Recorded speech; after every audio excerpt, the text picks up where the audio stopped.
Hello, everyone. There has been no greater champion for rectifying racial and income disparities in America's educational system than President Trump. Every child, regardless of race, income level, or zip code, deserves an equal playing field of opportunity to access the American dream. Making that goal a reality begins in our schools. The evidence is clear. An analysis of 41 major urban areas found that Black and Hispanic students made the largest gains in educational access because of school choice, according to a Credo study. That is why President Trump has been clear in saying in his State of the Union, for too long, countless American children have been trapped in failing government schools. To rescue these students, 18 states have created school choice in the form of opportunity scholarships. The programs are so popular that tens of thousands of students remain on a waiting list. Now I call on Congress to give 1 million American children the same opportunity. Pass the Education Freedom Scholarships and Opportunities Act, he said, because no parent should be forced to send their child to a failing government school. Well, now, if Democrats have their way, children will not have access to schools at all, and that is not acceptable to President Trump. President Trump continues to fight for equal opportunity in our schools by boldly and firmly underscoring the absolute necessity of America's schools to reopen this fall. The data is clear. Sustained school closures hurt students who have fewer resources the most. McKinsey & Co. created these models. I have some graphs for you to estimate the potential impact of school closures, and they found this, quote, how much learning students lose during school closures varies significantly by access to remote learning, the quality of remote instruction, home support, and the degree of engagement. As you can see in this chart, students who experience average quality remote learning progress, but at a slower pace. Students who are getting lower quality remote learning stagnate at current grade levels. And students who are not getting instruction at home lose significant ground, with some students dropping out altogether. As you can see in the three scenarios mapped on this graph, if students return to school in the fall, the disparities are far less than if they return in January of next year or the fall of next year, where disparities in learning are enormous. But school closures affect more than just learning. As the NAACP has pointed out, for students of color at all levels across the country, school closings create problems even more urgent than the interruption of their educations. Schools also serve as a community nexus for food and for housing. Rest assured that President Trump knows more than anyone the importance of opening our schools, which is why he has been the most vocal advocate for reopening. In President Trump's America, make no mistake that he will continue to be the biggest fighter for equal opportunity in our schools and continued access to the American dream for all. And with that, I'll take questions. Thank you, Kayleigh. I'm just curious, after today's Supreme Court rulings, how is President Trump feeling about the two justices that he appointed to the Supreme Court, Neil Gorsuch and Brett Kavanaugh, who ruled against him today? Well, the justices are entitled to their opinion. This is an independent branch of government. But as for the decision, President Trump underscored to me, I was just in the Oval Office with him, that it was Justice Kavanaugh who pointed out in the New York State court case that there was unanimous agreement that this should be remanded to D.C., to the district court, where the president may raise constitutional and legal arguments. That was unanimous agreement. Also, there was a note in the Roberts opinion that the New York State case, basically the grand jury said that they were prohibited from arbitrary fishing expeditions and initiating investigations out of malice or intent to harass. So that language made it pretty clear that this was a win for the president. When you were speaking to the president in the Oval Office, did he have anything to say specifically about Justices Gorsuch or Kavanaugh? We didn't speak specifically about the two justices. Okay, and if I could, one question about the CDC's guidelines. Yesterday, about reopening schools, yesterday the vice president came out and said that he said that the CDC was going to be putting out new guidelines next week in terms of reopening. But the head of the CDC, he was on another network this morning and said that they would not be changing those guidelines. They would just be putting out some additional documents. So can you explain the discrepancy between those two? Yeah, the CDC director noted that there would be additional guidance. The vice president noted that as well. But we're on the same page with Dr. Redfield, who has said, I don't want this guidance to be a reason for schools not to reopen. And he said that these were not meant to be prescriptions. They are guidelines. Ultimately, it's up to state and local governments as to what their guidelines look like. There are 47 states who have issued their own guidelines so far. And I would also note that the CDC recognizes in their guidelines that many of these things that they're recommending are not feasible, which is why they use the words not possible 18 times and not feasible 9 times. We want our schools to reopen. It's imperative for the health and well-being of the child. Yes. Thanks, Kayleigh. You said yesterday that you had asked the president whether he supports the idea of staggered school reopening schedules, where kids go to school on some days, not others. Did you have a chance to talk to him? Yeah, I did endeavor to get with him on that today, but because of the Supreme Court ruling, we didn't quite get to that yet. But it is on my list of things to follow up with him about. And then to follow up, so I'm sorry, it's two different things that the vice president and Dr. Redfield described. One was changing the guidelines, the guidance that was previously released. And what Dr. Redfield discussed this morning was just adding supplemental guidance. Which of those is actually happening? And is the White House, in addition, also planning to release its own guidance? Well, I think Dr. Redfield was noting he doesn't plan to rescind the current guidance that's out there. It will be supplemental guidance, but these are not requirements and not prescriptive, was the way he characterized the initial guidance. And he said that this guidance should not be used as a reason for schools not to reopen. We all have the same goal here, and it's for schools to reopen because the health of the child absolutely depends on it. And it's imperative, as the presentation I showed, to rectify disparities, that we get these schools open. And sorry, is the White House releasing an additional document as well? I have no announcements on that. None in the works, but doesn't mean that it won't happen. Yes. Thank you, Kayleigh. I'll try to barrel through these quickly. Are the president's taxes still under audit, and specifically which years? The president's taxes are still under audit. I don't have years for you. Okay, let me ask you if I can. He could release his taxes at any time. This case went all the way to the Supreme Court. His own nominees ruled against him. Why shouldn't the American public at this point believe that the president has something he's trying to hide? First, let me note something. The taxes are under audit. He said he would release them when they are no longer under audit. The justices did not rule against him. In fact, it was a unanimous opinion saying that this needs to go back to the district court. And they even recognized that the president has an ample arsenal of arguments that he can make. And in fact, I would show that the Vance majority laid out a roadmap for the president. The Vance majority said the president has the right to challenge the subpoena on any grounds permitted by state law, be it bad faith or undue burden or breadth. They went on to say the president can raise subpoena-specific constitutional challenges, and they specifically mention a violation of the Supremacy Clause as one thing that he can raise. So they essentially laid out a roadmap.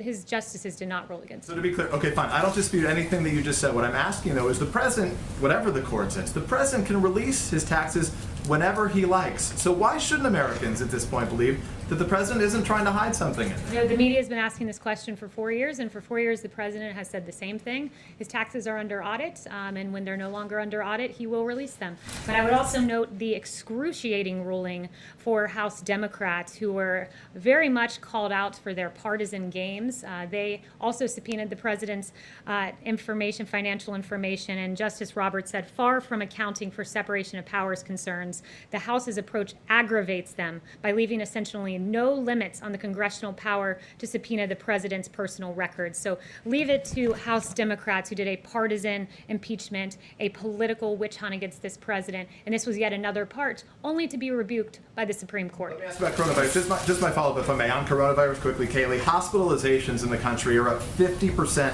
since mid-June. How can the president say that the country is in good shape right now? So I would note with hospitalizations, in a lot of these hospitals, I spoke with Dr. Birx this morning, about 10 to 40% in the hospitals reaching high capacity are COVID. So a lot of hospitalizations aren't pertaining to COVID. What I would also note, and I'm glad— Hospitalizations is not because of COVID? Well, a lot of it is elective surgeries and other surgeries that have opened up. About 10 to 40% in the hospitals reaching capacity are COVID related.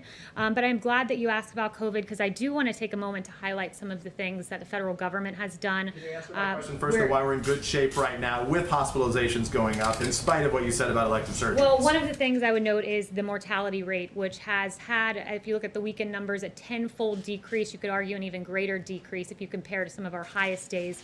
We're seeing the fatality rate in this country come down. That is a very good thing. We grieve when even one life is lost, but I think it's progress as we enter the next phase of this. But are a lot of other people Thank you, seriously ill, Kayleigh? Thank you, Kayleigh. On the China, so the administration today rolled out some sanctions against high-level Chinese officials over the Uyghur abuses. But can you speak overall what that does to the U.S. relationship with China, and does it jeopardize the Phase 1 deal?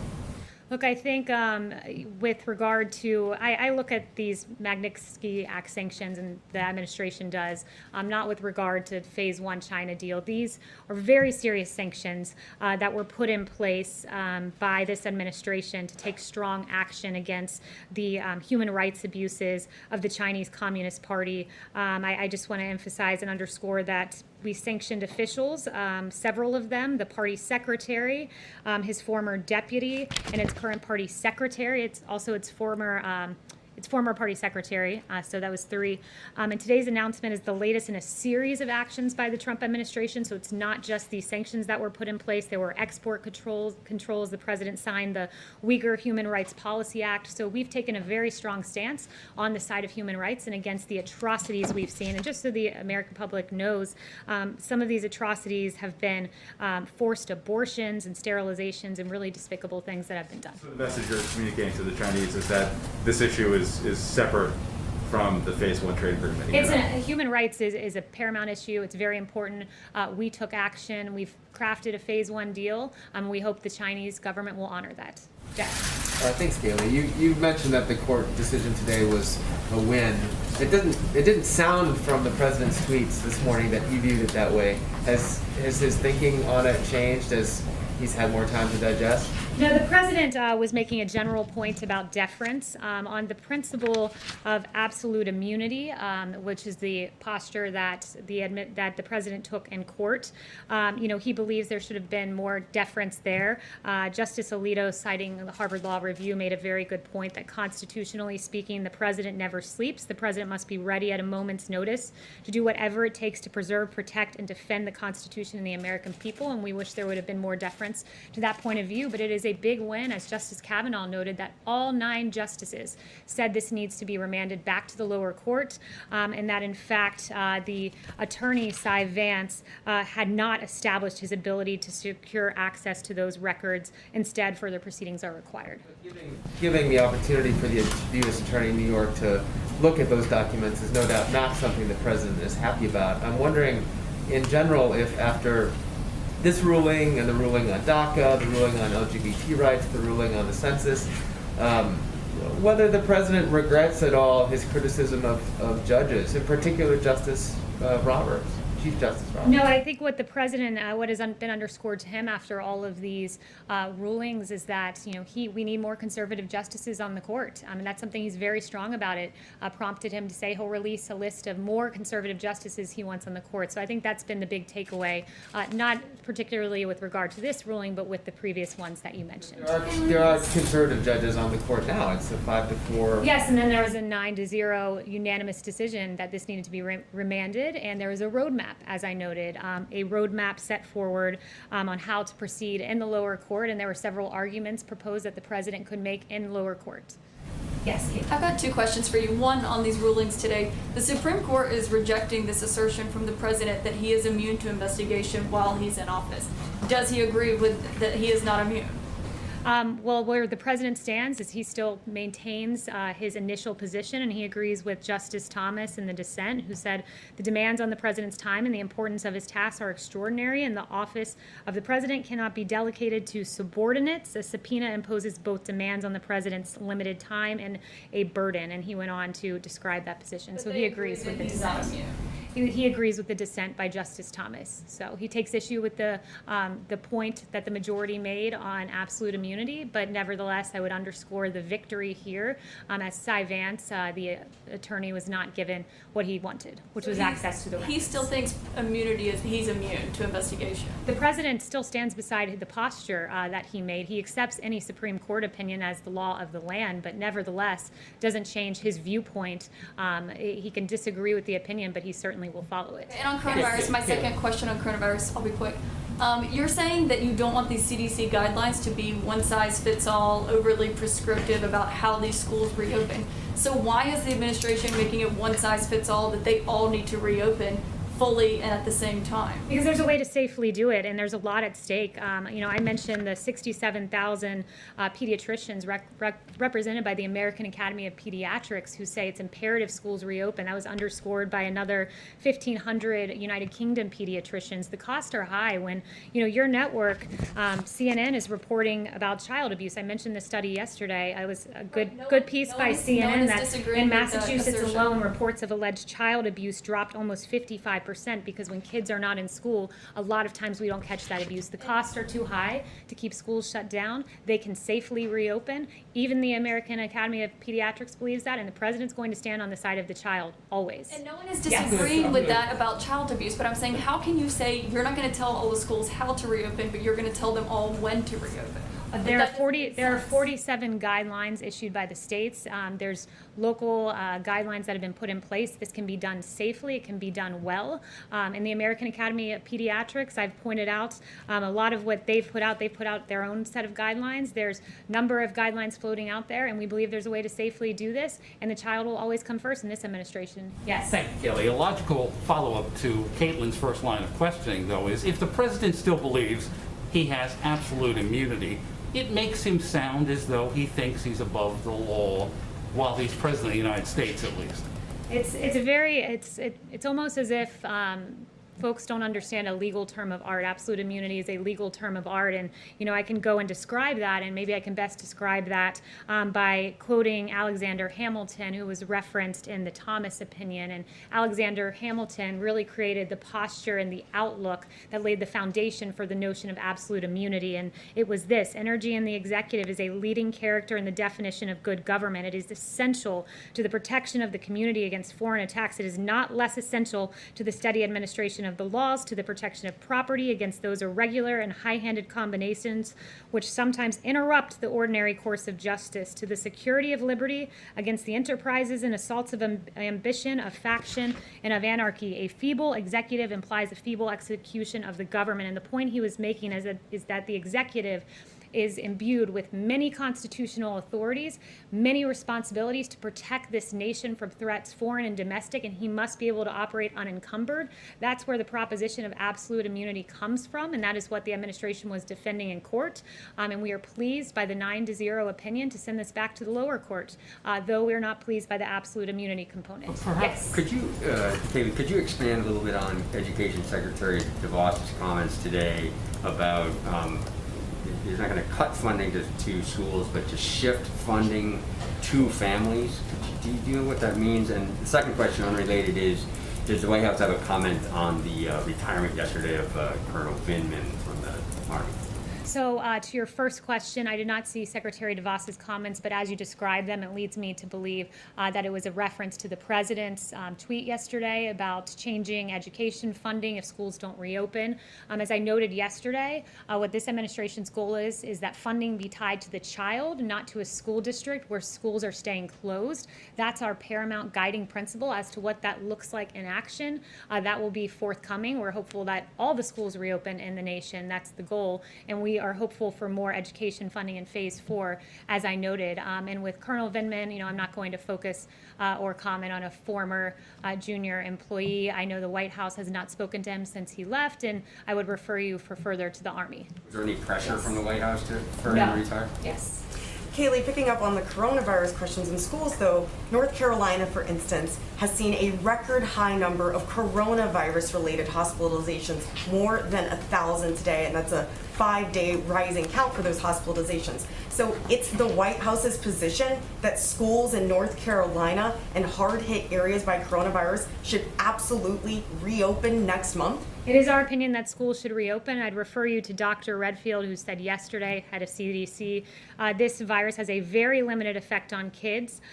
He went on to say, unlike the flu, kids are not driving the transmission cycle. He's in agreement with Dr. Scott Atlas, a former chief of neuroradiology at Stanford, who said children under 18 have virtually zero risk of death from COVID, virtually zero risk of serious illness, which was also underscored by Yale School of Public Health professor Albert Coe. The bottom line is that the impacts of COVID-19 on children is minimal or very low compared to other age groups. But you know what is at risk for children is people not reporting child abuse, is these very serious consequences that are at play in the educational disparity I noted when kids stay home from school. Dr. Bergs also said yesterday, however, that there wasn't enough data on how this affects children because they weren't originally testing children at the same rate as adults. But to the point about places like, again, North Carolina, where they have been hard hit, you think that they should absolutely reopen next month? We believe that they should absolutely reopen the schools in this country, that kids are at very low risk. And I would also quote to you the American Academy of Pediatrics. I would venture to say those 67,000 pediatricians care very deeply about the children that they treat. And they have said that children and adolescents are at considerable risk of morbidity and in some cases mortality should they stay home from school. This president will fight for the health and well-being of children. Yes. Emerald. Oh, thank you, Kayleigh. A study that came out of Detroit last week about hydroxychloroquine, which the president tweeted about, showed that it cuts deaths in half. Yet the American people have been told by government agencies like the FDA and some government medical experts that it is not effective for coronavirus. So what is the American people supposed to think? What is the official position from the administration on this possible therapy? So I'm glad you've asked this. The president has always said that he sees hydroxychloroquine as a very promising prophylactic, but that every person should not take it unless they get a prescription from their doctor. That's paramount, very important. The president has taken it himself as a prophylactic. And I would note that there's been a lot of wrong studies out there that were heavily touted. Like there was a Lancet study that was published, and many in the media pounced on this Lancet study, and it questioned hydroxychloroquine. And you had folks like NBC's Glenn Kirshner saying the president should resign over the Lancet study questioning hydroxychloroquine, and CNN spent over 90 minutes heralding the study that's now debunked, that has been detracted. But what we have found, though the Lancet study has been retracted, we have seen a Henry Ford Health System study, and that Henry Ford Health System study showed that it is very promising, leading CNN to now tweet a surprising new study found that the controversial anti-malarial drug hydroxychloroquine helped COVID-19 patients better survive in hospitals. And the CEO of Henry Ford Medical Group said it's important to note that in the right settings, this potentially could be a lifesaver for patients. So our position is where we always were, where the president was weeks and weeks before the study ever came out, that this was a promising drug, but it should only be taken in consultation with your doctor. So is the FDA going to reauthorize it for emergency use? I would refer you to the FDA on that. Okay, one more, if I may, on a follow-up to what the president talked about a few weeks ago regarding Antifa, saying that his administration planned to designate it as a terrorist organization. We haven't really heard anything else about that. Is that still the plan, or when is that happening? So that was the Department of Justice saying that they will prosecute these cases as domestic terrorist cases. So I'd refer you to the DOJ as to how that's working operationally, but the DOJ has arrested many individuals, including 7 out in Portland, Oregon, for a variety of offenses, including attacks on law enforcement. So we're working hard to ensure that Antifa does not dominate the streets. This administration stands against that kind of lawlessness. Does the president think they should still be designated a terrorist organization? The president stands by what he said. Yes. Chanel. Thank you, Kayleigh. One question on Cyrus Vance, the New York DA who was demanding Trump's taxes. Vance has a troubling history of protecting predators and attacking Republicans. Case in point for non-New Yorkers, in 2011, he worked to reduce Epstein's sexual predator status. In 2015, NYPD had audio evidence of Weinstein admitting rape, and Vance's office refused to prosecute. All this while attacking President Trump's family and their enterprises. Given this history, what is President Trump's views of Vance from both a personal standpoint and a political standpoint, is this Vance just, I mean, is he just politically abusing the court system? What is Trump's views on him? Yeah, you raised some very good points about the partisan attorney in Manhattan. Justice Alito said this in his opinion. It really stood out to me. He said, as for the potential use of subpoenas to harass, we need not exhibit a naivete from which ordinary citizens are free. As we have recognized a president is an easily identifiable target, there are more than 2,300 local prosecutors and district attorneys in the country. Many local prosecutors are elected, and many prosecutors have ambitions for higher elected office. Bring in Cy Vance, a Democrat, someone who, Justice Thomas pointed out something very interesting. Justice Thomas noted that the district attorney for the county of New York, Cyrus Vance, served a subpoena on the president's personal accounting firm that, quote, was nearly identical to a subpoena issued by a congressional committee requesting nearly 10 years of the president's financial records. So the partisan attorney, the Democrat from New York, is aiding and abetting the Democrats, the lawless Democrats like Nancy Pelosi, who have pursued this president with bogus charges of collusion, with bogus charges in the impeachment inquiry, and are now pursuing this only to be rebuked by the Supreme Court and assisted by Cy Vance. For non-lawyers, I mean, is there legal recourse against overly political DAs out here, or is this just a war on a different front? I'd have to, this was an individual who was elected at the state level, so I guess the recourse would be the ballot box. But I would also note, just on that point, that you have President Obama and Vice President Biden, who were caught spying on the Trump campaign, the opposition party. You had former Vice President Biden in the Oval Office just before the inauguration, talking about the Logan Act. And later, the Logan Act was weaponized and used against Lieutenant General Michael Flynn in a way that was so unfair and a grave miscarriage of justice. But you have Obama and Biden who get away with this, but yet we need to go investigate President Trump. It really is quite nonsensical. Yes. Thanks, Kayleigh. In President Trump's tweets about the Supreme Court decisions this morning, he said he thinks the court treated him differently than it would have treated other presidents. So does he think this was a political decision by the Supreme Court, or that politics or personal views somehow entered into their legal reasoning? So I think you were referring to the tweet about broad deference, and what he was trying to note there, what he was noting was just that there should have been further deference to this notion that I read by Alexander Hamilton and others of absolute immunity to allow the executive and the president to do the very important job of protecting this country and all the other tasks given to a president of the United States. The Supreme Court gives a delay ruling that they would never have given for another president.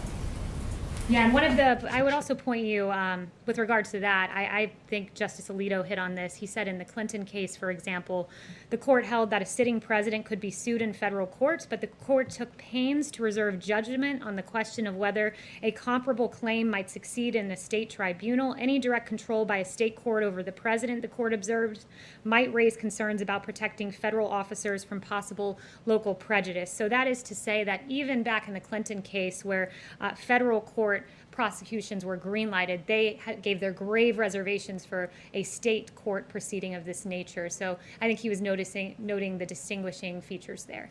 Yes. I'd like to ask a clarifying question from something that was said earlier. The president, you said, would like to see more conservative justices. Is he comfortable with the number of 9 justices? There's nothing in the law that says he has to only have 9. Would he consider appointing more? So the president has never mentioned adding other justices, but the Democrat Party has, as a way to get around, I guess, the rulings they don't like. I have a question about the unemployment numbers from today. 1.3 million additional claims in the last week. A bit of a slowing down of that recovery. Are you at all concerned that the numbers continue to be so high, still almost 4 months into continued unemployment claims? So I would note that the numbers fell 100,000. This was the 14th consecutive weekly decline that we've seen. And from its peak in late March, initial claims are down 5.6 million. Also looking at continuing claims, another metric that came out today, they reflect actual benefit payments, and those fell 700,000 from its peak in May 8th the week of May 8th, and they are down nearly 7 million. And combined, as Larry Kudlow was shared with me those facts, in May and June, the Bureau of Labor Statistics reported that 8 million jobs gain. And as Larry likes to say, the V-shaped rebound continues. Are there any concerns that those jobs are not returning fast enough? Particularly today, the market seemed to notice the unemployment claims more so than it has in recent weeks. I would say that the two jobs reports, the 8 million together, both record-breaking months, are very encouraging signs. And we like what we see on the horizon. Of course, there's more work to be done, but we have the jobs president at the helm to do that work. David. Hi, the Health Department director in Tulsa has said President Trump's rally there likely contributed to a big surge in coronavirus cases in the area. Does the president now regret holding that rally? So we have not seen data to reflect that, and no, we don't regret holding the rally. Yes. Can I ask about the visit yesterday by the Mexican president? Can you tell us if President Trump discussed the issue of funding for the wall with the president, and if not, is that now a dead issue for the president? It didn't come up in the discussions that I was a part of, but I'm grateful that you bring up the wall, which is being built at accelerated pace, more than 500 miles by the end of the year, and we really appreciate the help of the Mexican government and securing the border with the troops that they've provided. Does the president contend that the Mexican government may still contribute, directly to fund? So again, I'm not aware of their other discussions they may have had, but what I would note is the USMCA, that Mexico is a big part in making happen, is bringing tons and tons and tons of money and revenue into the United States, and we're very grateful for that. Yes. Hello. Thank you, Kayleigh. Two quick questions. First of all, given United Airlines' recent announcement that they might have to furlough some 36,000 workers, does the president support extending the aid that was already given to the airlines further? And second, on vaccines, does the president have any views on whether or not K through 12 students should be mandated to get vaccinated against COVID-19 once a vaccine is safe and effective? So I haven't talked to him either about that point specifically on vaccinations or the airline extension, but I can circle back. Yes. And so one thing, I think I got to everyone, so just one last note I want to leave everyone with, because I do think it's a very important point, is just that there was a Rasmussen poll that came out recently that showed 64% of Americans are concerned about the growing criticism of America's police and that it will lead to a shortage of police officers and reduced public safety. And of all of the demographics polled, Black Americans fear most for public safety, with 67% acknowledging their concern for this. And this is why President Trump has taken action, calling strongly for law and order and peace in our streets, and he's set the tone at the top for mayors and governors. Additionally, we've had the hundreds of federal arrests, the executive order that's enhanced our police departments, and Operation Legend, which I announced yesterday from the Justice Department, in honor of Legend Talaferro, a 4-year-old boy who was tragically killed in his sleep in Kansas City. And as we head into the weekend, this is our last press briefing of the week, and so I just wanted to make a plea for peace in our streets, because far too many children have been lost. It's important to know their names. It's important to see their faces. And may we all hold in our prayer and keep close to our hearts the families of Natalia Wallace, who was 7, Makai James, who was 10, Vernado Jones Jr., who was 14, Sincere Gaston, who was 1, Lena Nunez, who was 10, Amaria Jones, who was 13, Devon McNeil, who was 11, and Secoria Turner down in Atlanta, who was 8. Let's make sure we have peace in our streets this weekend and hold these families in our prayers. Thank you.